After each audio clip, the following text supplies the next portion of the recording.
A registered sex offender is back behind bars, facing multiple charges for allegedly molesting a child while out on bond.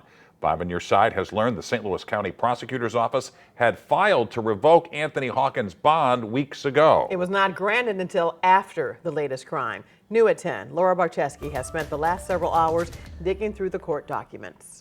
According to court records, 54-year-old Anthony Hawkins was out on bond for failing to register as a sex offender at a new address when he moved and resisting arrest. Hawkins was previously on the sex offender registry after pleading guilty to statutory sodomy of a 7-year-old boy in 1990. A court ordered Hawkins to be tracked by GPS after these recent offenses. Documents show he had 7 GPS violations on these dates. The St. Louis County Prosecutor's Office filed to revoke his bond after the second violation on June 3rd, but that was never granted by a judge until last Thursday. A spokesperson for the county prosecutor says we do not have the unilateral power to revoke the defendant's bond. The Maryland Heights Police Department says on Thursday Hawkins was in a room with a child under the age of 14 when he allegedly waved a rusty knife around, threatening to stab the child several times. Investigators say, quote, the victim tried to leave the room, at which point the defendant grabbed the victim, relocked the door, and forced the victim to the bed, where the child was sexually assaulted. Police say the victim wasn't able to escape until officers found them. Karen Aresti, CEO of Safe Connection, says this assault is not only difficult for the child involved, but could be for the previous victim as well. Oh, I think that it is enormously difficult because it reflects a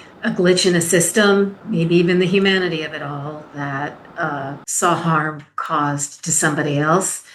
The most effective thing that people can do is support their survivors and victims. Aresti says in society, we have to do more to protect the youngest and most vulnerable. In some ways, it's incumbent on the advocacy and education community to figure out how many different layers of work we can do in order to allow them to find support. And that's both within the justice system and within the system of people who care for our youngest who are harmed.